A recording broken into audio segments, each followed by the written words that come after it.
right. So, where do you guys want to start? Oh, let's try to record an intro or something, make it sound all official like or whatever. Oh, all right. You know that scene in The Simpsons where Nelson's going, and now for kids news. Speaking of that, Hello, this How is about we- Dissonant Waves.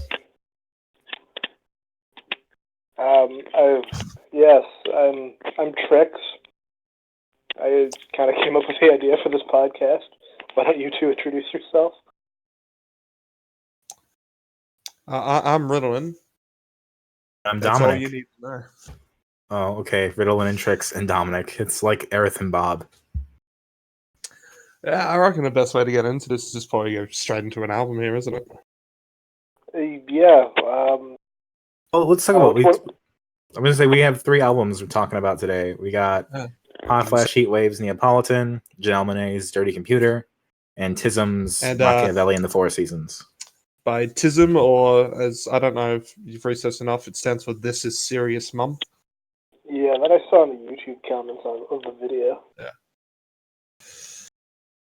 Yeah. Which one should we go into first? I want explanations. Ooh. You know what? I'm just gonna get random.org up, and that's probably the best way to do it. And everybody pick a number 1 through 3, I guess, everybody. No, I'm just gonna put it in the order of our names here. So Dominic's 1, I'm 2, and you're 3. It's simple. All right. 1, 3, generate.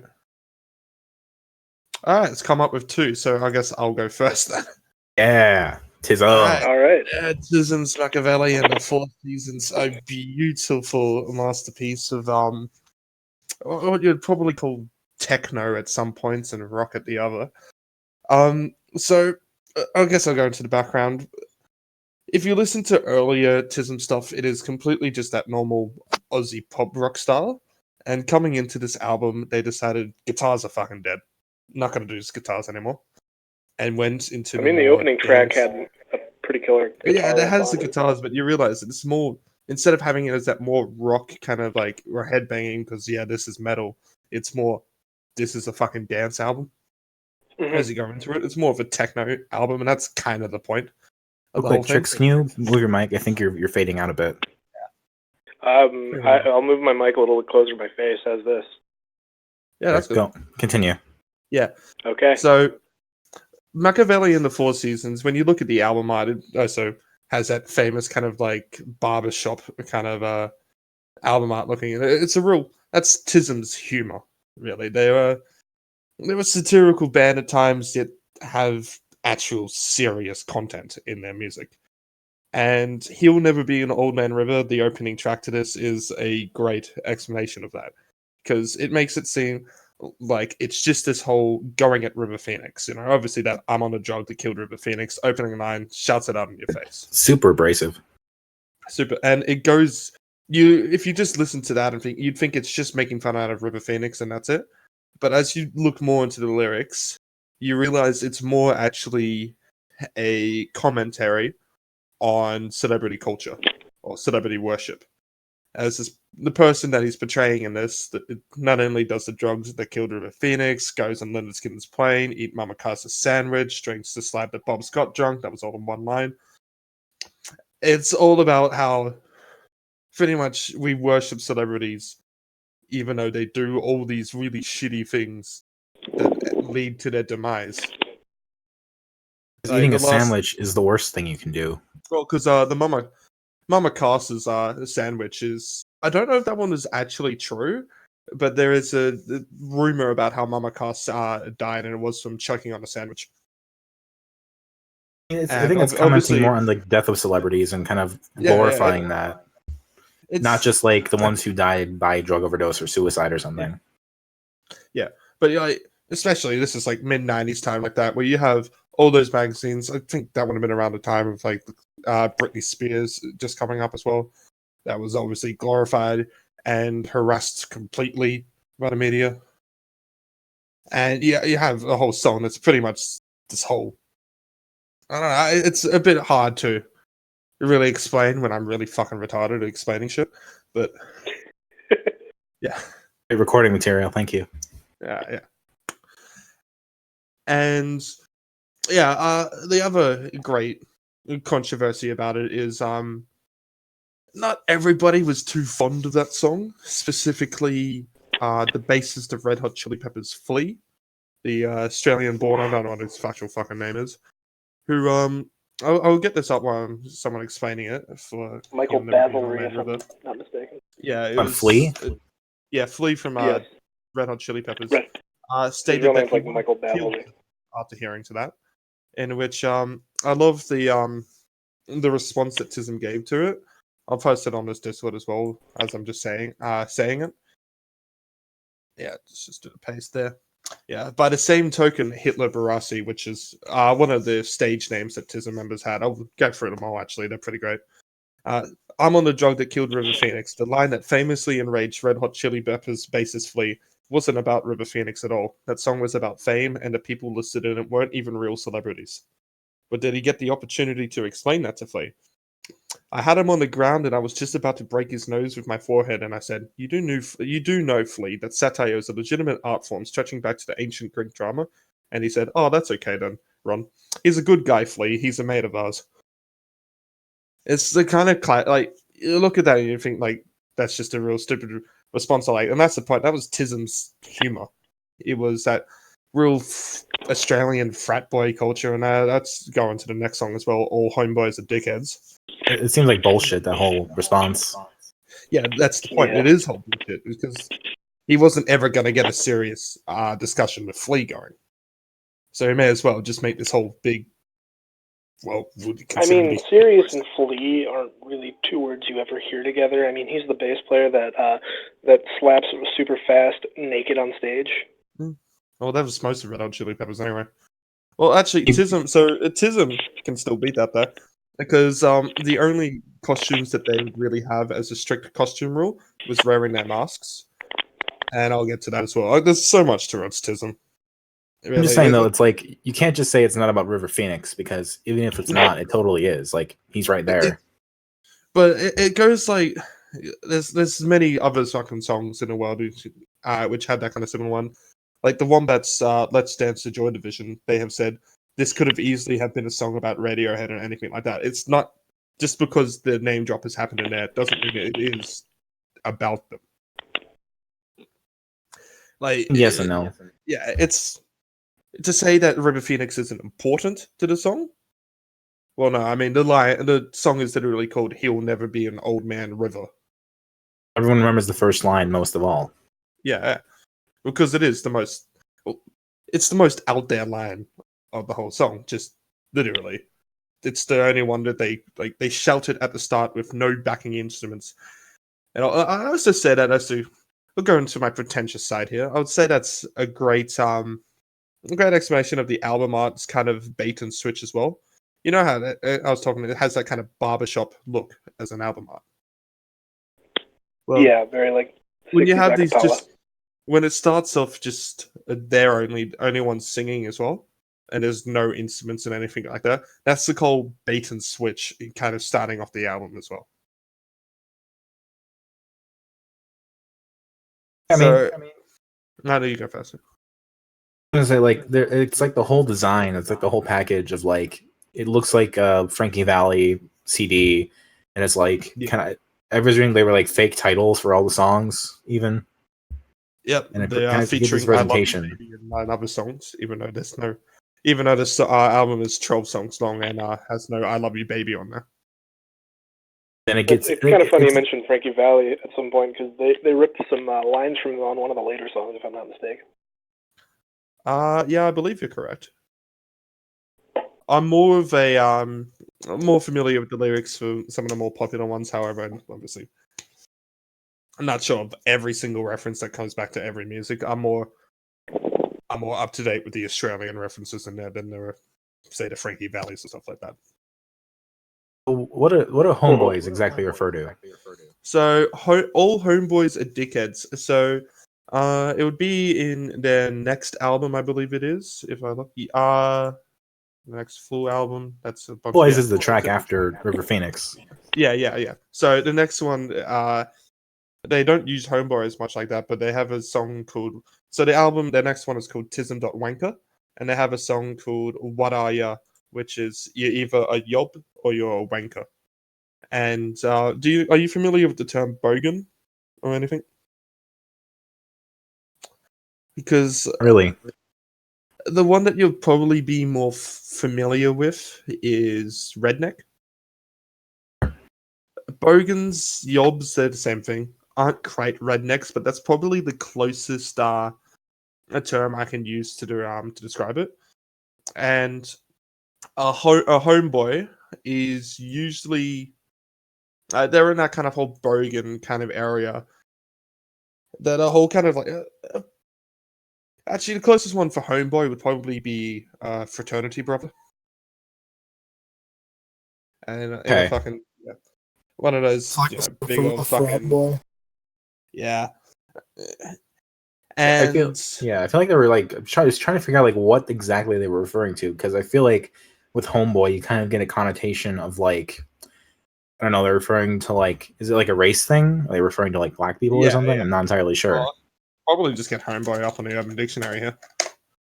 Let's see what homeboy to me is like just like a friend. It's like just you dick around with, like not serious friends, but like well, you get drunk with him, that sort of thing. I feel like whenever somebody tries to imitate like urban slang, it's like homeboy is like one of those terms that always comes up. Homeboy on Urban Dictionary is a lot more. I mean, that's the internet when you're trying to get answers anyway. It's a lot more American meanings of it. It's like there's a lot of words here in Australia that don't quite have the same meaning. Like when you talk about thongs, you talk about the underwear, and we talk about flip flops. Yeah. But yeah, that's probably the best way of saying what a homeboy is, and that's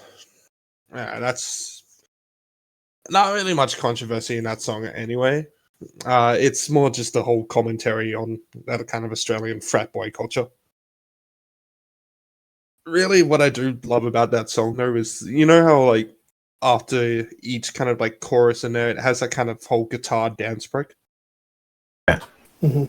Yeah, I love how it really kind of just sonically, there's quite a bit of sampling actually happening in this. This is pre-Avalanche's time for Australian music, so sampling wasn't considered to be the real big thing at that time.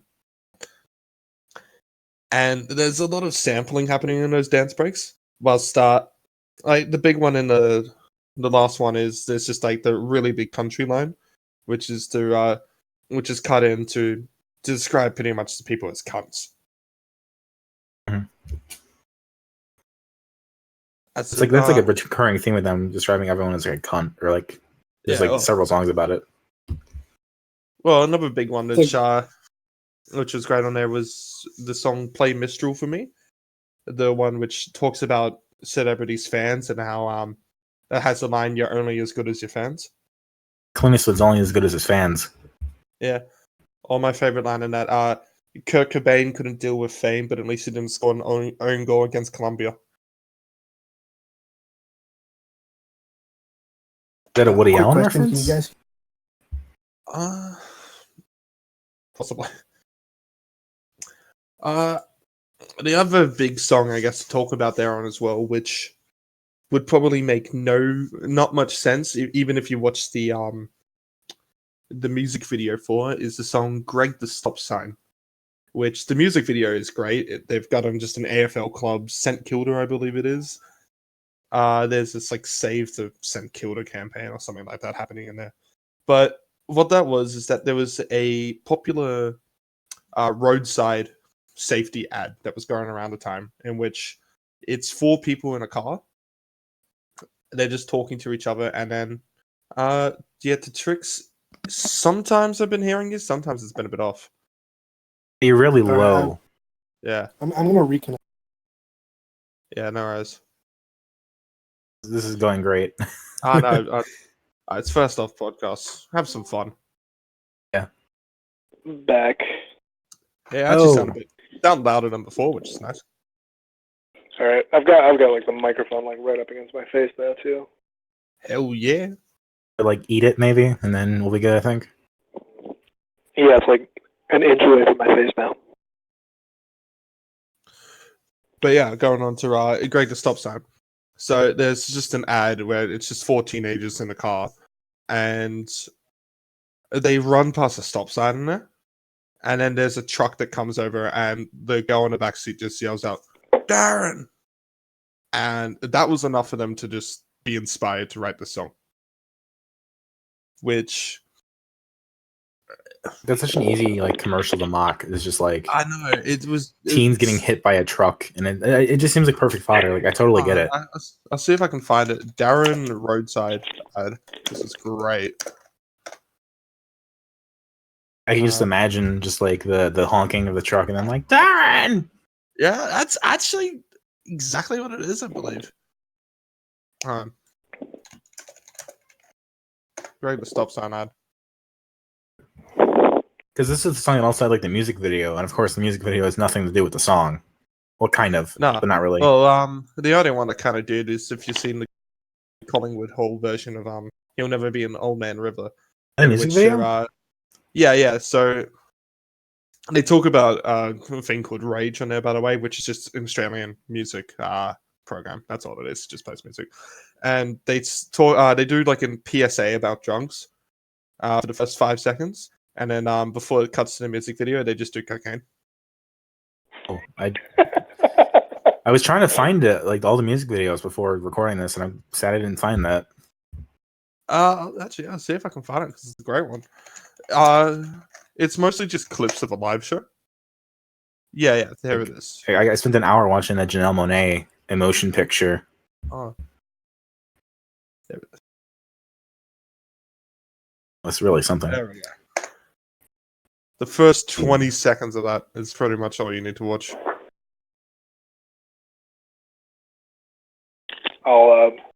And they're dressed up in like this whole classic like opera get up while still in their style. Like I think baklavas are really creepy personally, so that was something I really had to get over watching this stuff. Yeah, so the whole baklava thing, balaclava actually, sorry, not baklava. Baklava is the fucking delicious food. Balaclava. So they never really gave up their real personalities or identities or anything like that. Although they were known within inner circles, and I believe not officially, but there are ways I saw. Yeah. But the big kind of in joke for the whole rip tricks, by the way, the whole in joke about TISM is that they're just your high school teacher, because the original claim was that there were a bunch of high school teachers who could not let their reputation kind of like be risked by this music. And there's a lot of like literary references and stuff for sure that would high schools would get, the teachers would get. Oh, there's a great chance a shit ton of them are high school teachers. I mean, there's a lot of musicians who actually are. But the other fun part was that a lot of their tour dates coincide with high school holidays. And the other theories that they just wore them so that they wouldn't get into any legal trouble. They're probably both true, because they've had quite a bit of the controversies with legal injunctions to their music. The original single art for "He'll Never Be an Old Man River" is just a photo of River Phoenix's tombstone. And proving that it's about River Phoenix to some extent. Yes. That kind of reminds me of the single that used the photo of Dave Chappelle dressed as him. And there's another one which is quite popular, which is it was of this art of a koala sucking on a syringe. The album was called Australia, the Lucky Cunt. And it was done in the style of another artist who did not like another just physical. I think it was like a Gnome, I think his name is. Yeah, and he didn't like that that this drawing was made, and he sent a whole injunction to stop any sales of the EP. I know that this album also had like a song taken off of it because it was like similar to like a Russian song, I believe. Yeah. So that was just a bonus song that was taken off. The actual main album ends at "Give Up for Australia." Philip Glass is ours. Yeah, Philip Glass. I think that's like a lot more of the kind of the backstory, kind of main points I can talk about it on this album. I guess just to say, what were the parts that you like really loved about this? What would you hate about this? So I can just fucking disagree with you. I want to hear from Trix because that mic. Yeah, I'm here. Can you hear me? Yeah, I can hear. Speak us about that album. I thought it was pretty interesting. It got a little grating after a while, but then again, I'm not the biggest fan of like dance techno. I mean, I don't disagree. It does at some points kind of drag on for a little, specifically around the end of the album, I find. Yeah. And again, there are some lyrical points of this that if you're not really ingrained with like born in Australian culture, you might not really get. Like, what nationality is Les Murray? That's obviously the Australian sportscaster. Lose Your Delusion. I had no idea who that even was. Yeah. Les Murray was really interesting because I was learning about somebody who had no idea who that was. It was like a fun little thing of like, oh, this is this person that's important somewhere. And at the Australian like music award, the Arias, he gave the speech for TISM when they won their award, which is just a completely insulting speech that he said in his native Hungarian language. The other one was let Trix actually go first. Wait, what am I commenting on? What else do you liked or disliked?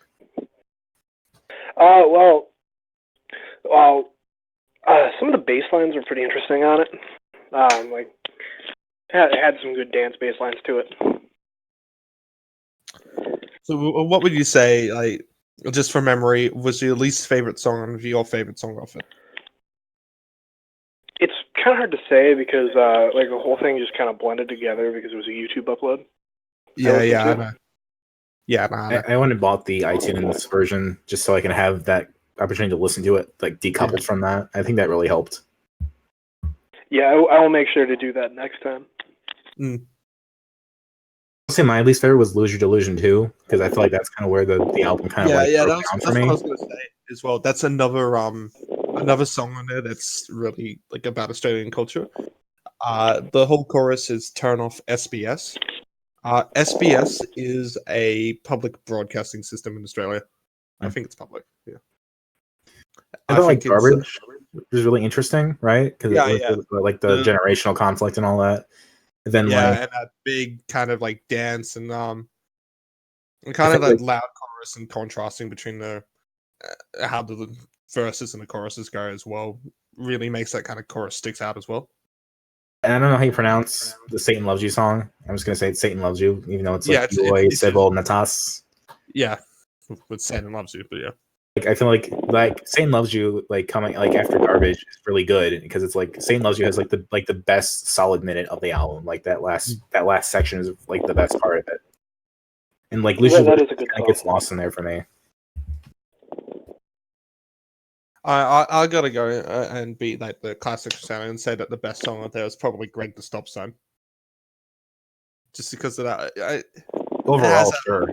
Yeah, it has that whole growing up in Australia kind of relatability to it. I love the line they say in the next 10,000 years, Comet's gonna wipe out our trace of man. I hope I'm banking on it coming before my end of year exams. It's the whole song about like just growing up, and a lot of it is surprisingly relatable. And that kind of like, I guess the best song I could probably compare it to, for those who just won't find the song, is probably Butthole Surfer's Pepper. Because it has that same lyrical content about just everybody dying as you grow older. And yeah, no, I probably have to agree that Lose Your Delusion is probably still one of the weakest ones off there. I like parts of Homeboy and I like parts of Old Man River, but it's like a really nice build up. I feel like those first few songs. Homeboy has like a really great build up to just a perfect ending, in my opinion, for that song. Like, Yeah, Homeboy. I don't is think there's pretty good. any other way to end it. On tricks. I will say the way that Homeboy fit together was pretty good. And that's another one of those like big sampling, kind of like that classic Tism sound on there as well. Yeah, it's got like kind of a rowdy, raunchy kind of feel, like you're with the Homeboys. Yeah. Like I really like other songs like "How Do I Love Thee" and "Play Mistral" for me. Like "How Do I Love Thee" is like a lot of really great, just like lines in it. Just like my campfire is burning bright, my campfire is going out. Just I don't know. There's something like fun about that to me. Like the way the chorus can just change. And one thing I was gonna say the full names of all the Tism members as well.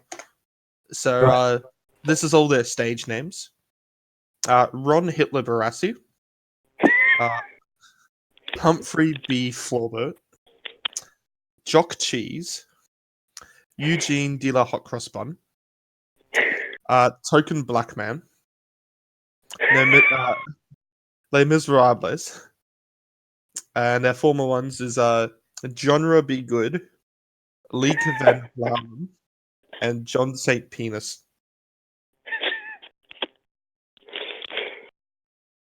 But it's a beautiful. It's a beautiful. That's fucking great. Yeah. Yeah, I thought was funny is that Token Black Man was not even his original stage name. That was the second one. Yeah. It was originally something. What was it? Coitus. Yeah. I really like personally. Sir Anthony Coitus here. I think that's really kind of the main points to say about that album. I mean, like you talk about how it's like a serious album, not just a funny thing. That I like, and I can understand it kind of, but to me, it really just seems like a satire album that kind of lampoons music and celebrity culture and all that stuff. Well, you're right in saying that. It is I say it is still serious. It is still a satire album. It's like a kind of a serious satire, and then it's kind of like deadly, and like the way it jabs at other things, it's really like goes heavy with it. But I mean, like it's not the same thing as like I don't know. Like it's more in the band of like it's more in like the trope of like Tenacious D versus like I don't know a random Tenacious band. D is more of that kind of like has that funny kind of story, but there's not really much meaning outside of a Tenacious D song other than just listening to a fun story. Sure, yeah. Yeah, Tenacious D is just kind of like they're kind of like storytellers with you listen a to backing track. You listen to Kickapoo. You're not getting out of that. Oh, I've got all this meaning out of life, or this art. It's told me so much about culture and everything. No, it's just a fun story that Jack Black made up. Tribute's like just a song about a song that the song doesn't exist, so whatever. But like I don't know, there's Tenacious D wrote a lot of songs about songs. Well, you go back to this Tism album, and He'll Never Be an Old Man River. It's not just a story about people dying. Greg the Stop Sign. You could probably say Greg the Stop Sign to someone a bit of a story. I mean, people dying, there's more nuance to Tism, sure. Yeah, but I'm just there's a similar vibe there where it's like. No, I understand the similar vibe part. Because I mean, Tenacious D is, comical. Right. They're not really offensive or anything. They're not really that out there. They are. It's like I don't know. It's like you're comparing like Metallica and System of a Down. You know what I mean? Yeah. They're vaguely similar, but like they kind of do some of the same things. I would even go as far as to say something more like Metallica and Megadeth. I listen to Megadeth, so I guess yeah. Well, didn't Megadeth literally form because I forgot what the guy Dave Mustaine or something was a former member. Yeah, Dave Mustaine was kicked out of Metallica. Got kicked out, and so I mean, yeah, they're pretty much the same.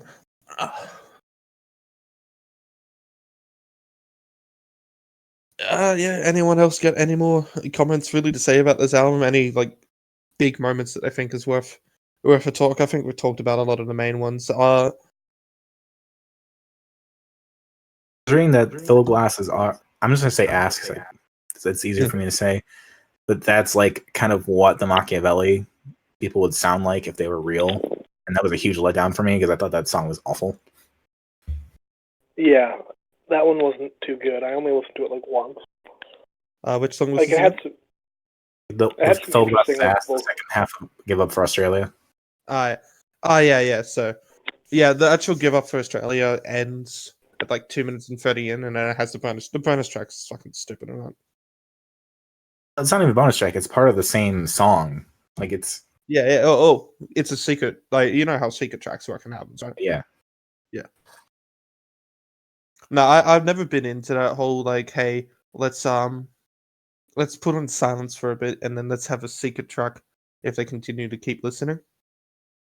I think it's fun sometimes, but not here. I did not like it. The worst one I know of is in John Butler Trio's Sunrise Over Sea. And it has like 20 minutes of silence. I fucking swear. See, I like that. I want to say a Weird Al song did that too. But it was just like a scream at the end. There was one I can remember that was just like this really long kind of track. Was OK Goes like 450 kilometers or something like that. It was the distance between him and his girlfriend or missus or partner. And it was just a bunch of random sounds, but they made it seem like it was this really emotional kind of meaning towards it. But it was actually just 40 minutes of music added on there to avoid some, I think it was some tax or something like that. Hold on. What was it to avoid? This is why Google is beautiful. Except for the whole spying on us part. Favorite version of that's like the Black Parade's yeah. secret track at the end. Yeah, 9,027 kilometers is a 35-minute track that was a hasty recording just made. It's made to seem like it was the slub note, but the track was a hasty addition because they were what was it? What was the reason? Oh yeah, the track was added to pad out the CD and thereby prevent their label from using the extra space to add DRM software. It was a good choice. Good choice. Yeah, that's like legit. That's the shit I get behind. Yeah. Let's get back onto random.org and see what I want to hear about Hot Flash Heatwave. That's what I want to hear about. You want to hear about Hot Flash Heatwave? Let's go to Hot Flash Heatwave. Tricks to speak. All right, why don't I start with how I first discovered this album? So, I listen to a bunch of weirder indie bands that have kind of like a surfy flair to them. And so to find new stuff, because it's a very obscure kind of genre that you can't really Google for, what I'll do is I'll use like Google Play Music, and I'll make like a radio off a song. And just slowly after like doing that off of song after song after song, it brought me to these guys. And once I heard it, I'm like, oh, let me just listen to the full album. That's a pretty good song. And yeah. Yeah, no, I've had that a couple times. Like with, I think it was 2017, I listened to the Mount Erie just out of randomly. And then I heard like someone talk something good about it, and I just listened to the full album. But this isn't something that I even Google search for or anything. It's just all randomly came across. This was a fun search because like there's nothing really out there about the Hot Flash Heatwave. So like trying to discover who they are, it was like kind of fun for me. I didn't really look into that myself because I don't, unless I'm like I really enjoy the artist, I don't really look into them too much because I don't want to discover something I wouldn't like to like about them. Yeah, one thing that I was like really throughout the whole listen to this album, I think I listened to this like 5 times. Like on the last listen, I finally realized who I thought they sounded like. Have you ever listened to the Vaccines? Who? No. The Vaccines. They're like this. I think they're from the UK, but it sounded like a really early Vaccine song, like post breakup sex or stuff like that. A bunch of those songs, like Hesitation is a big one that sounded like that, and Tastes Good had that real kind of Vaccines vibe to it. Okay. So, and that, if that I was may, something. I just want to I want to like just take a minute and just talk about kind of my issues with this album. If that's cool. Go right ahead. So like listening to this album for the first time, it was like fine. You know, I was getting into it. I was enjoying it. But then it's like listening to it, I feel like it's a band. It's their first album, right? So it's a band that's like figured out their sound that they want to have. But that sound, like they know what they want, but they can't really find the lyrics or like the chords or the progression they need to make it, you know, sound unique each time. So they really only have a handful of tracks, I feel like, really, you know, show themselves to be different and like unique, where it's kind of like everything else kind of falls underneath in this like miasma of like surf rock kind of poppiness. Yeah, no, I see what you mean by that. Yeah, Like, I do too. I was trying to remember like the songs because I took a few days from listening to it. I'm just trying to just to remember which ones were which, and I remember like Hesitation, I remember Dirty Dreamer, and I remember Just After Midnight because Just After Midnight sounds so much like that Apples and Stereo song I linked in Discord before. So, like, but I had a couple like really memorable ones that were different to that. The big one, which surprisingly, like I don't think it's this really unique song, but for some reason just stuck with me, was Malibu. See, that was the one where I keep listening to it. I'm like, I cannot like remember the song for the life of me. I don't know, maybe it was just like, I know there's nothing unique about the song that makes you go, oh god, you had to listen to this, you haven't heard this ever before. I want to say I'm not just looking for that. Like, I think there can be I songs that can exist not like that, but yeah. Well, when it comes to memory, though, when you hear something that's really unique and unexpected, you do remember it a lot. That's one. Like I'm looking at the list again. I'm like, I don't really remember Malibu or Jacuzzi. What kind of Jacuzzi? And then like Wildflower, I totally forgot. Yeah. Gotta Go. Yeah. Was definitely. I have listened to this album a number of times. Gotta for Go sure. is probably the best track off the album, if you ask me. It is probably the most memorable off there. I would say a big problem with it is that you could say it's off that album, you could say it's off another album, and I'd still believe you. I feel like there was some points in that album in which you go, I mean, it's probably the same with the Tism album as well, where you go, are you really sure that this belongs in this album, or if it was just on an EP? It's like it's like a collection of songs that they came up with, kind of. Yeah. And like, sometimes when it comes to the whole kind of collection kind of way, it becomes a bit jarring and forgettable. It's like I was remembering, like when I was younger, I got into Of Montreal, and I was trying to like show them to my dad, right? So I bought this CD like off online, and like was like, I'm really gonna show this to you. You're really gonna love it. And it was like this EP where like all the songs just sounded the same. They kind of just meshed into one another. And he didn't like it, and I was embarrassed. And it's like, I'm sorry. Like it was like not the album I should have used to introduce people to it, but it's like I don't get like what happened. I don't get it. No. I felt the same way when I tried to show my dad Neutral Milk Hotel. His exact words. I only like the one with the bagpipes. I mean, not a bad choice though. Like, yeah, if I were to play this for somebody, I feel like at a certain point all the songs would blend together. Yeah. And even I've listened to it a bunch of times, and the songs do blend together. Like looking at this band, for sure, it was really interesting to me, just like trying to figure out who they are and like what level of fame they have. Mm-hmm. It's like, I don't know, they have like a few thousand followers on any given site generally. Like I was like 3K on Twitter, you know, like 2.5 on like SoundCloud. You know, so they're not too big. But you know, so that's interesting too, of like, can they get bigger and all that?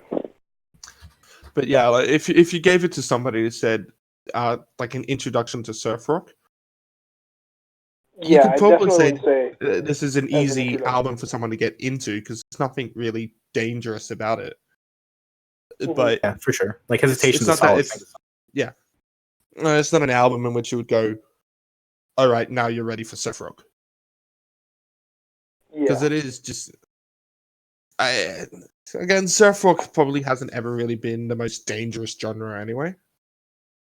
No, it is But- probably one of the more experimental, I will say, though. I'll say in a weird way, listening to it, it reminded me of like Beach House, but like if Beach House tried to sound like this. Yeah. Let me just do the math on that.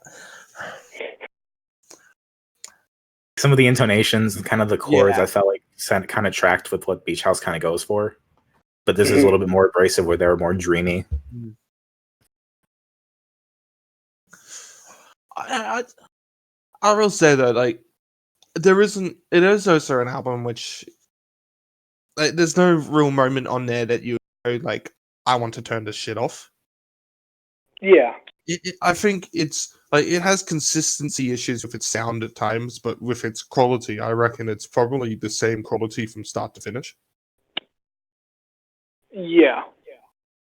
Mostly, And, it's probably best defining trait in there is that it is a short album. It doesn't drag on sound for too long. No, it's like I've put it on before, and like I'm halfway through it without even realizing it. yeah, that definitely happened. It was there was one album I listened to a couple of years back, the Gang of Youths album. What was it called? Something. Yeah, I forgot what it's called. It's the newest one, and that one's like an hour and 20 minutes or something like that. And I remember I fell asleep, like had a little nap during it, and I woke up and it was still on. Oh, that's great. I love that. I've done that before. Yeah, I kind of just didn't know where I was up to in the album, even though I'd listened to it many times before. It's just, I know a lot of people love that, so I've probably pissed off the 20,000 Australian Gang of Views fans here. I was sleeping in the car Even the if they other day. can't hear it, they're still gonna be pissed off. But in that one, that was one of those ones that just dragged on and on and on for me, and yeah, it's like this one doesn't overstay its welcome. If I fell asleep during it, I would miss it, but I'd give it another go. That's the Gang of Views people just cursing me right there. They are on tour right now. They're going to be in Europe in October. Oh. Hot Flash Heatwave, or yeah, Hot Flash. They're touring the North America right now. So they're working. They're working. Without remembering that, I'm assuming they're from like California area. Yeah. I am disappointed that Gutter Girl is the song that got a music video. Like, of all the songs, why is it Gutter Girl?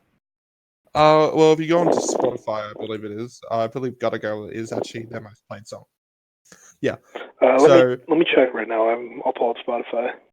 Like, the music video is kind of what you would expect with a song name like that. Just like, hey, it's the band. There's a girl. They're all hanging out. Well, there's another band that I can also compare it to. I posted it on the Discord as well. Was the Drums. Specifically their Portamento album. About it is similar or comparable.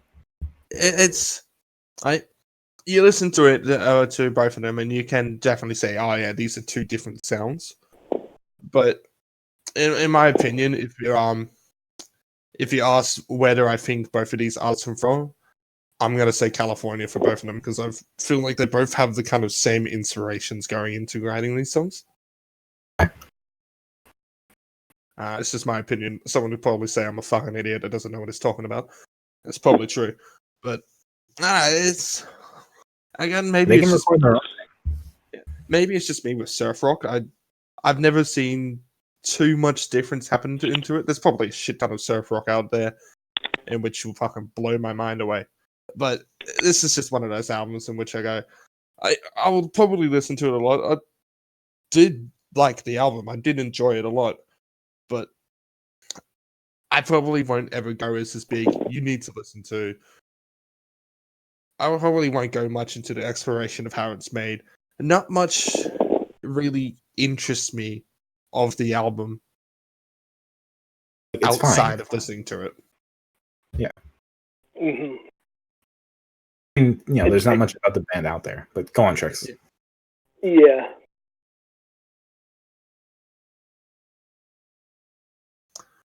I would say probably best song of the album. It would either have to be Malibu or Gotta Go. probably Gotta Go because I had to give it up to its more. It's a Really? bit more memorable. Yeah, I reckon Gotta Go. It's probably the best. Wow. And worst. Well, there's nothing I can really strike there out as bad, but yeah, I do agree. Wildflower is probably the least memorable because I can't even remember how the fuck that sounds right now.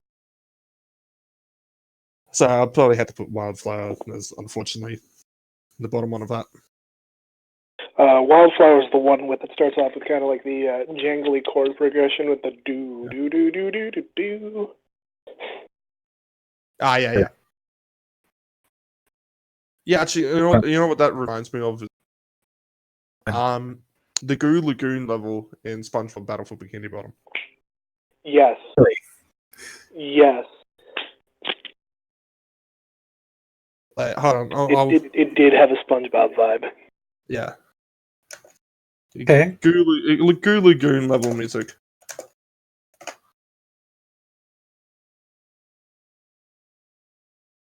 Is there a YouTube? I want to listen to it now.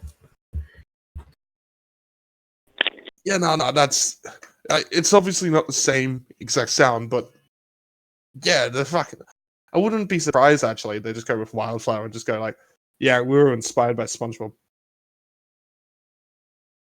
Although, granted, Goo Lagoon's music in that. Now we're just going into video game music. That's great. Oh, okay, I hear it. Definitely inspired by Surf Rock for Goo Lagoon. It was supposed to be that whole kind of beach music. That's just SpongeBob music. I would say my favorites on this would probably be like Hesitation, or probably like Dirty Dreamer. But my least favorites are easily Malibu and Gutter Girl. I think Gutter Girl was like when you go to a local garage band and they're trying to make it, and like they have their first like EP out, and that's like one of the songs on that EP. Where they're kind of there, but also kind of still figuring it out. I don't know. I think I just like the cool kind of lo-fi vibes that you'd kind of get on there as well. It had that's something I can actually probably do as a huge compliment for the album. It does have a kind of DIY vibe to it. Absolutely. Yeah, that's a lot of the stuff I listen to in general. All has kind of that lo-fi, do-it-yourself vibe. And I mean, that is actually kind of true with a lot of like surf rock style one. I mean, our early waves, like what is it? I forget what the album is. It's called King of the Beach. That one has that real do-it-yourself aesthetic and everything into there. Sure. Yeah. Yeah. And I do think like do-it-yourself is to have that aesthetic can be really just like jarring, and you can hear it can be really bad if it's not done well. But I think this does actually do the do-it-yourself aesthetic quite well. Yeah, when it's done right, it's done right. But when it's not done right, it's done poorly. Yeah. Yeah, I think that's as much thoughts as I can probably give on this album. Matrix. That's all I have to say. I do enjoy how it kind of switches from like sort of classic surf rock to some more kind of garage rock style things. What are your favorites though? Throughout the album. Like, what are your favorites? Favorite tracks off the album are probably Gutter Girl and Homecoming. Oh, okay.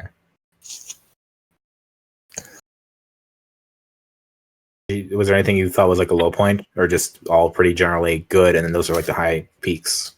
Those are like the high peaks. It's generally all pretty good, in my opinion. Like as I said, if you listen to it from start to finish, it all just kind of blends in together. And there's something to that as well. I think that like there is a dreamy quality to that for sure. Yeah, it like the album art definitely fits the album. Yeah, definitely. That is something I can also appreciate. That album art is gorgeous. Oh yeah, with the like the Adam and his tiny little Statue of David, the waves coming out the pole, this whole vaporwave kind of feel into it. Yeah, and Stonehenge currently in the background and everything. It is quite a busy album art, but nothing becomes too disgusting to the eye. Everything is like easy to look at. Yeah, like you're drawn to the center initially because of the perspective. Yeah, and the whole grid line's kind of just going into like the way it just stretches out, and it's just this whole like going into the unknown kind of thing. It's a lovely art to look at. I can imagine a reality where the album art is like an American football kind of thing, or like here's some wildflowers, and this is like way better than any that could ever have been to me. With their second album, they do kind of they kind of go in the opposite direction. It's like ferns covering a face. But there's like something to it, I'm sure. Yeah, I'll post it in the Discord. Onto that, shall we get onto Dirty Computer? All right. I quite enjoyed that album. Monae, she is a hell of a woman. I love her music so much. She was like one of those things I just got into in like college, where it's just like, I'm looking for new music. Who is this? And she has like this whole like story she tells in most of her albums that it's about like sci-fi, like androids and whether or not they're people, and like their love affairs and escaping from the oppressive overlord, people and whatnot. And like Dirty Computer is that, but it's also a more personal kind of identifying album of like, being someone who's successful, being someone who's a person of color, being someone who is pansexual, just kind of like exploring that freedom and reveling in it. Yeah, that was one thing I noticed about the album. I'll be the one to unfortunately do it. I don't think I enjoyed this album as much as you two did.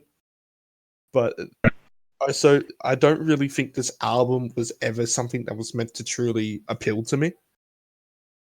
Like, with its lyrical content, mostly.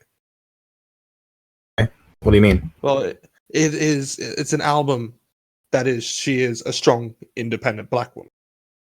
That is a huge kind of like vibe of the lyrical content in there. So mostly that like that's one of like the opening lines on a song. Yeah. And that appeal is mostly to the whole black women. Sure. I'm not a black woman. Sure. I mean, I feel like that doesn't make any of this bad. No, I'd say quite the opposite. However, a lot of the appeal that album has is kind of lost on me, just because it's just not the type of thing that I usually appeal to. It's funny because like this album came out. Go on, Trix. I was just gonna say I've always had kind of like a soft spot for pop albums that are more than I'm expecting, if that makes any sense. Like Katy Perry's last album really blew me out of the water. Yeah, it's never really. I guess pop's never really been my thing. I mean, there's been a couple times in which I've listened to a pop album and I've actually quite enjoyed it. One that I surprisingly enjoyed was Jack River, but I mean that's more standing an alternative pop than it is really itself. The thing with this, I guess that's why none of this really appeals to me. Is I'm not really a big pop guy. It's just not my style. This came out at a time like last year about when Detroit Become Human was like a thing. And people were talking about it. And Janelle Monae and David Cage, I feel like, are on the opposite ends of any spectrum, talking about androids and freedom and like having any credibility to talk about those stories. Where it's like, it's kind of the same story of like androids, oppressive society, humans keeping them down. Are they human? Do they feel things, et cetera, et cetera?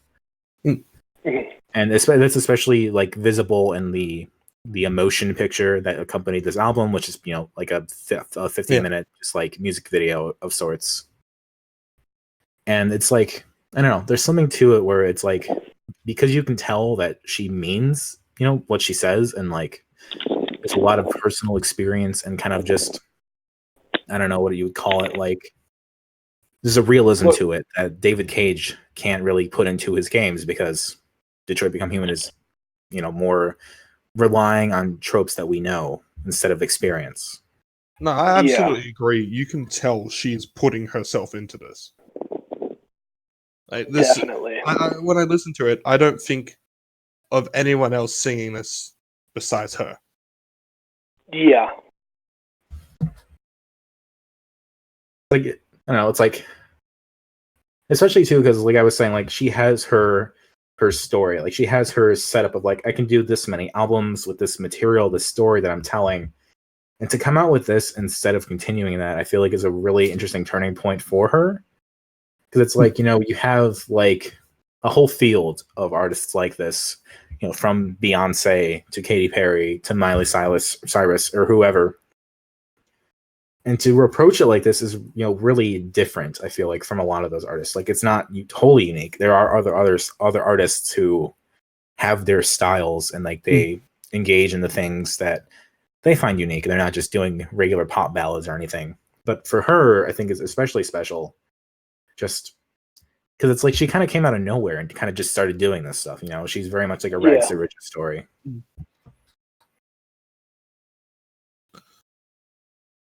There's one thing that I can also put as a beautiful praise is you were mentioning before I even listened to this that I had that kind of whole sci-fi sound into this and everything.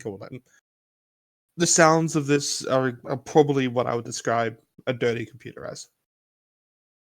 Yeah. Lyrically, I haven't been too fond of everything on any of that just because it's not really my thing. But sonically, this has some of the most beautiful sounds I've heard in a pop album. Yeah, I would really like to compliment the bass. It has like a really classic kind of like funk to it, with like styling of like Motown and stuff. Yeah. One big moment actually I'll go is in "Make Me Feel" when it has that kind of like post-chorus part when it goes and it's that kind of. First thoughts I had into my head were just Death Grip's System Blower. I know it doesn't actually sound like that song. It's just like that whole kind of system blower kind of like style and way of going. Funny thing is that she was talking about "Make Me Feel," and that was like a song that was birthed by Prince. I guess if Prince, if he had lived longer, he might have been a feature on this album. I don't know, but he was definitely like an architect of this song. Interviews that she's done. And I think I've heard "Make Me Feel" before I listened to the album, but I definitely had. Like I don't really listen to the radio, and I don't know if it was in like a movie or anything. No, I've never really heard any of her stuff like on the radio. No, it gets played on. It got played on an ad on the radio. Yeah, and me and the partner are in the shop, and they had I think it was like Nova or something was playing, and there was an ad, and it had "Make Me Feel" in the background. I'm paying enough attention, I guess. But what was really interesting too is like she has a bunch of features, like 4, but like enough where it's noticeable. But the only one that really stands out is when Pharrell Williams comes in for "I Got the Juice," which is probably the poppiest, and for me, just the one I like the least on the album, just because it's, I don't know, there's something that feels more not her about it. And I think it's because Pharrell is on there, maybe. It starts sounding more like a Pharrell tune than a. Well, it reminded me of like a cheerleader song almost. Mm-hmm. All 4 of those features as well. They're all quite noticeable acts. Probably the least noticeable out of that is Grimes. Absolutely, that's the fun part too. And it's not like Grimes is exactly unknown in the. And Janelle Monae does like she features on a lot of other artists' albums, and they feature on her, and that's kind of like the fun part of it. Yeah, well, wasn't the big feature she did was on Fun's "We Are Young," and that's like Song of the Year, and then that's on her now, and it's like she was on there for like 4 lines or something. That's just kind of the fun of it. And she is like quite looking into a lot of her history. She is quite a prolific artist. It's like this whole image is presented to the audience. It's like a whole curated thing. It's like a whole like art project, Yeah, it's like it's more than just the music. Like I probably won't listen to her much, like outside of this week that I've been listening to her, because again, it's just not my real music that I listen to. But there is, despite all of that, there is so much of this that I do quite respect. I know you keep saying pop's not your thing, and I get that. I'm just curious, like what is it more specifically? I guess.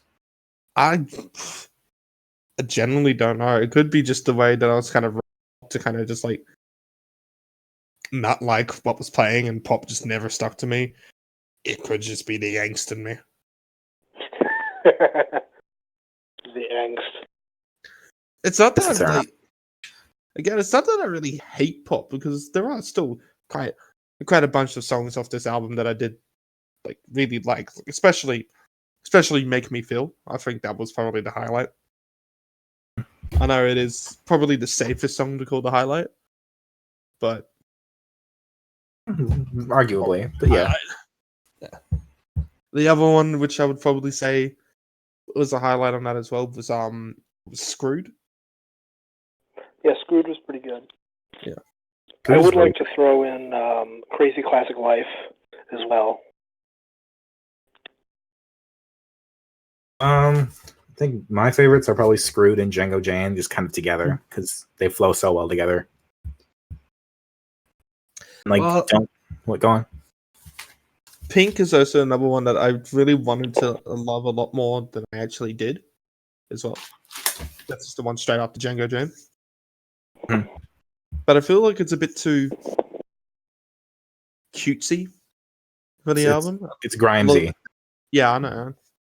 That's but it's like Grimes, because it has Grimes, it's kind of a little bit jarring, is what you're saying, I think. Yeah, like I love Grimes is actually a pop artist like that I actually do enjoy quite a lot. I enjoyed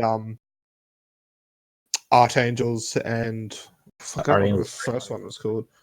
What was the first album called? I think it was called it's Visions. Visions is good. I like Vanessa. But yeah. But I feel like I will say it was a bit refreshing. God damn it. Go ahead. No, I've said it. Okay. Well, I will say it's a bit refreshing to have like an album and some songs that aren't very like dong heavy, if that makes any sense. And the one that is super obvious. Yeah, like Pink is obviously about female genitalia. Yeah. And it's kind of like a nice break from like listening to stuff like Whitesnake, where the band name is literally about a dick. I think Don't Judge Me is also a really good, just like intimate song where they don't explicitly say it, but I'm pretty sure it's about a lesbian relationship. Yeah, it does sound like that. Something to it that's very intimate and kind of, I don't know, personal. That yeah, because it's like talking about like pink folds and tongues and that sort of thing. Yeah. So while I was quite a fan of the song Screwed, there was one thing that I found happens a couple times in the album, which you'll probably hate me for saying this, but I don't really like her rapping in this album. I'm not a big fan of rap myself. Yeah, but it was a bit too rough for the kind of sound that they were bringing. It's definitely something she's experimenting with more and is trying to integrate more, for sure. And sometimes it also felt like the rap parts were dragging on for a little too long. It felt like it was supposed to be like this quick kind of like 30-second close, and it might have only been 30 seconds, but it felt like it was dragging on for like 2 minutes. There's generally like a lot of like build up to it and a lot of kind of like stuff around it. It's you can't just call them like quick inserts, you know. There's probably a shit ton to this album in which I've probably interpreted wrong and everything like that. That happens with every album. And I will appreciate the rhyme of areolas to Coca-Colas. Yes. Yeah, but all they did that in motion with your Coca-Cola areolas taste like sugar. But the one line which I just did not fucking get was and Autobots, Decepticons, and Transformers, Decepticons, and Autobots. Twist the plot. Oh my god, I love that. Yeah, fucking. That line just truly stuck out. And it's not that I hate it, it's just that I don't know what the fuck she's on about. Like a fan joke out of your girlfriend, you know? No. I don't know. There's something about like the kind of that referencing of like kind of like, I don't know, just sci-fi, Autobots, Decepticons, and kind of technology like emoticons that I don't necessarily know what it means all the way, but there's something I felt about it. It's when you make, like, I know it's obviously supposed to be a metaphor and everything like that, but when you start making those kind of things with such as kind of like ridiculous stuff, it gets a bit hard to really truly think about the meaning. You just kind of go, what the fuck? I'm just looking at the lyrics real quick, and it's like there's so many references, it's kind of just like her one line is like, I got away with murder, no scandal, like referencing two different shows in like one line. Mm-hmm. Plus that probably also references O.J. Simpson as well, but no, maybe not. Cue the violins and violas. Is that Viola Davis? Is that just like another? I might be thinking. I don't know. Anyway, I can admire a lot of references on there. I mean, especially since the album I brought to the table is full of Australian references. And again, maybe it's also because I'm Australian here that I don't quite get a lot of these references. Like a song like Americans, their ending track, that does not relate to me at all. Because I don't live in America. Mm-hmm. Now, Australia still has its own issues with politics and everything like that. I think we only literally just in this state decriminalized abortion. It took us this long, although Florida and stuff like that are bringing it back for America. Thanks. Yeah, wasn't it like outlawed since like 1899 or something? In Australia for our state, you on about, or I don't know. Yeah, for Australian, wasn't it like outlawed in 1899 or something? Yeah, and it's I don't know if it's been that long, but it's definitely since 1900. Mm-hmm. And it's just been criminalized, and we only just got a vote in the lower house, not the upper house yet, to decriminalize it. So it could still get and it's been transformed. It happens everywhere. It's transformed into a state issue. But going back to the song Americans, that isn't a song that really relates to me because, right? Yeah, I'm not. So it's understandable. A lot of those references probably you two would get and understand completely, but I just they're completely just lost in me. I'm looking at the lyrics again for this one. I mean, a lot of it's just kind of like shootings and a lot of kind of stuff going on right now. Definitely, kind of like a response to the last few years. Last few weeks, or last 1 week. 2018 album. There's a Kyle Kinane joke where it's like, I'm not going to talk about the school shooting that happened last week. I'm going to talk about what happened a few weeks ago. And now you're wondering, what if a shooting that happened a few weeks ago? This is America. But yeah, so it's like with autism. Those references are completely lost on you because you're just not from it. And when I'm hearing a lot of these references that I don't understand, I kind of just get lost. I guess that's the difference where it's like I hear like the Les Murray stuff and I hear like the SBS stuff, and that makes me want to know more about it. That's like it's like a treasure hunt almost of like, what can I gain from this? Like, what is there that I can learn? I like to gain that kind of stuff.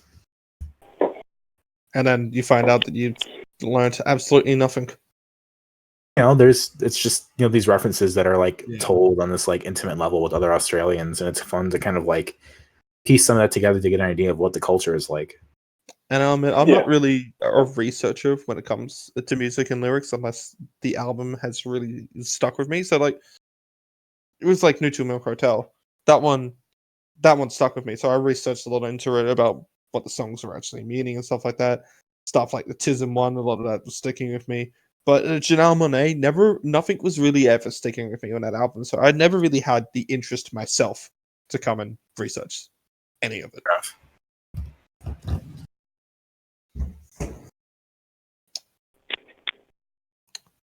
Yeah, that's pretty much all three albums. Yeah, well, yeah. I'd say I'll put my ending as for the Janelle Monae is I think sonically, it's beautiful. I love a lot of these sounds that she brings on into there. It is. I don't think I've really ever really heard that sound, but Yeah. it still just doesn't really appeal to me.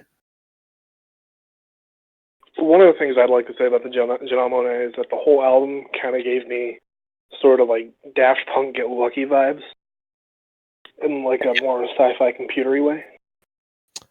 Yeah, I don't know if I ever got those. I'm trying to see kind of. It's like a specific fucking bad at words song that you would say that you got those vibes off, or Well, for me, like I listen to the bass. I focus on the bass a lot, and like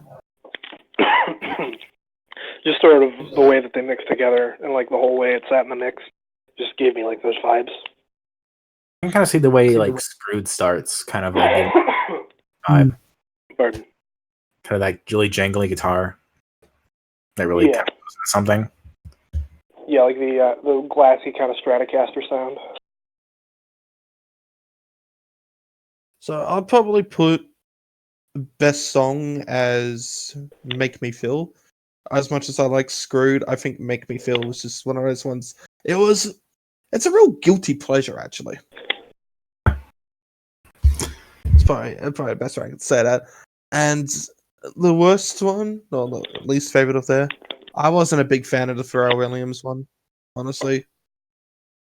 And I know you two would disagree, but I think I Got the Juice is probably my least favorite of there.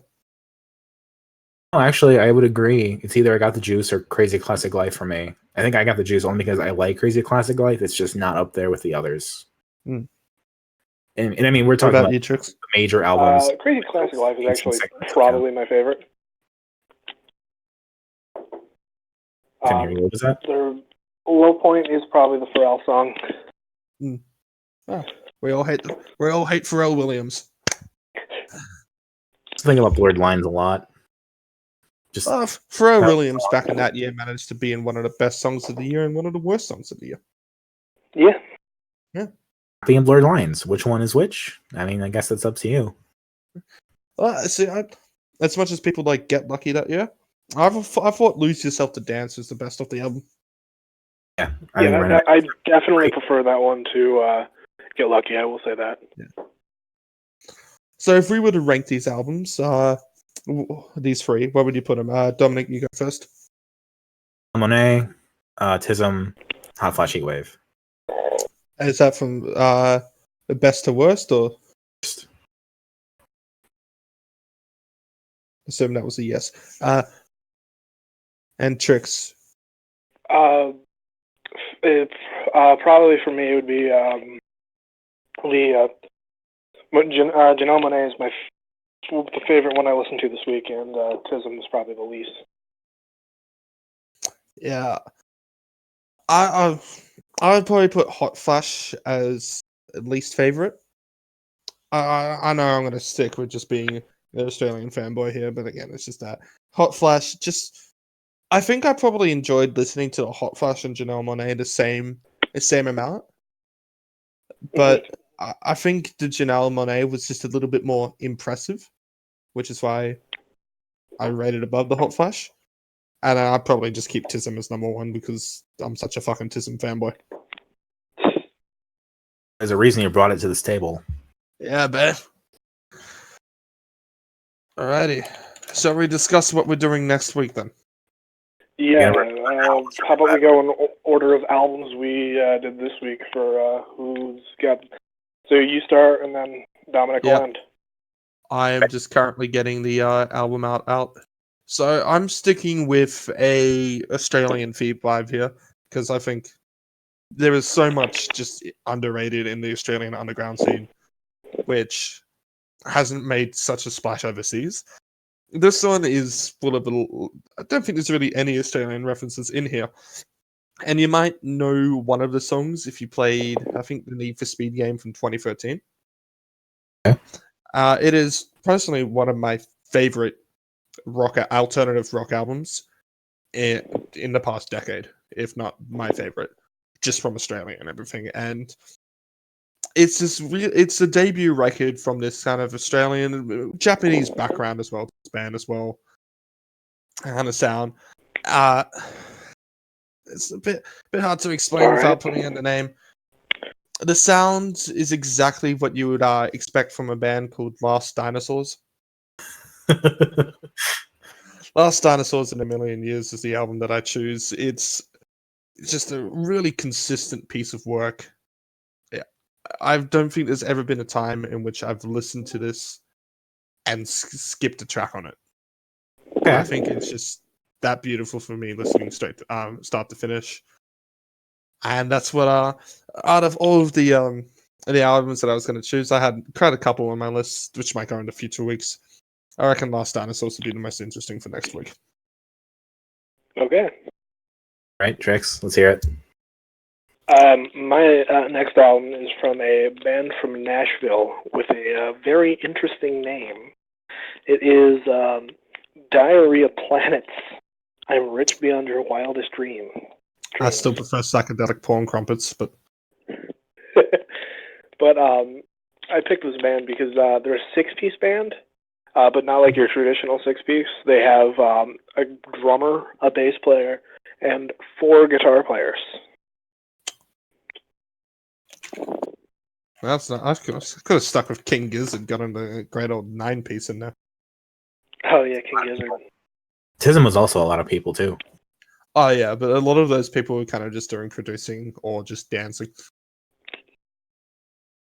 But yeah, this album is just like a hard rocking kind of punkish album. I don't think they've been in anything, but a pretty solid album if you ask me. Okay. All right, so that means it's my turn, and my choice is from, well, he's a Canadian metal musician named Devin Townsend. And this is a Devin Townsend project, one of his many, many side groups. And it's the album Addicted. And it is a metal album, but it's poppy too. There's a kind of a wide variety. He has a really big range of really hardcore metal and really, nice, listenable stuff for the masses. So, trying to figure out what's the best way to present him without alienating everybody. Yeah. Well, the plus side about my album this week is that it's actually on Spotify. Mine on Spotify too. Listen to Spotify really, but I can find out. Well, I'm pretty sure the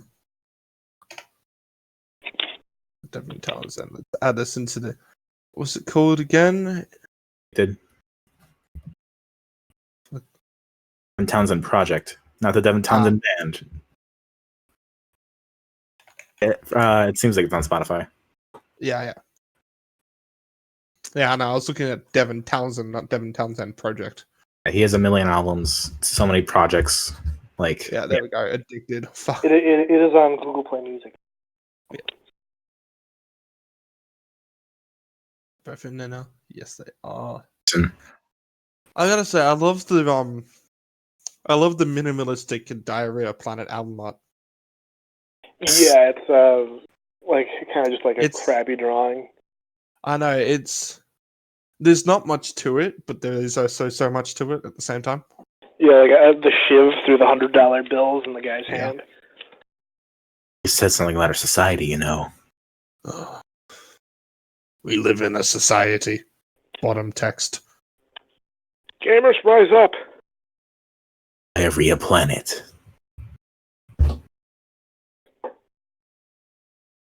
But yeah, they're a band I've always been half tempted to just rock a shirt of them out in public. That'd be fun. Last Dinosaurs, because I went to their concert earlier this year. They had a really great shirt that was based off like an English football club's jersey. Which they have a song called, not off this album, they have a song called 11. And so they replaced all the numbers with just 11. That's cool. It's a nice shirt. I love it. Well, I guess we should wrap this up. Yeah. This has been an interesting experience for sure. I enjoyed this. Yeah, this was a blast. I'm sure I have fun killing myself to the next 2 albums.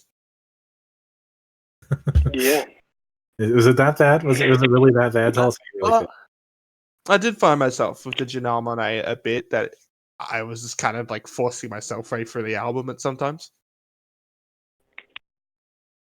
Fair enough. It's like, gotta do this for the podcast. That's a bit how I felt with Tism. Yeah.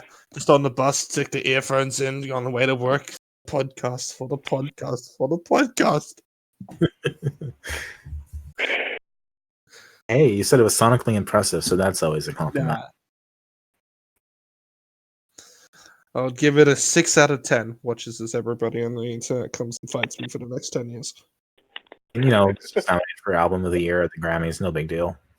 Well, do you guys have anything you want to plug? Susan won an ARIA award. Don't you understand how much that means? Grammys pay attention to Ed Sheeran, so who really cares, right? If it's a music award, it's shit. Most awards. All right. I think that's a Do wrap. you guys have anything you want to plug?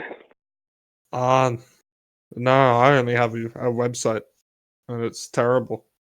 Venomforkids.github.io. I've got no feedback on there, so it doesn't matter what you think. Video game stuff and movie stuff, and sometimes at tiltingwindmillstudios.com. So go there if you want to see more of my opinions, because I've just had so many great ones here. Yeah. Well, that's why I don't have an opinions page anymore, because I know everyone hates mine. That's the fun of it. Well, I will fight anybody on the internet for $2.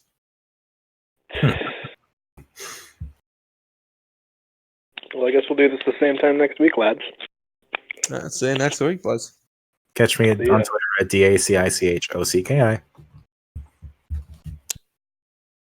How do you stop recording on this crowd? I got it. I want to do that. I'm doing it. It's Craig, leave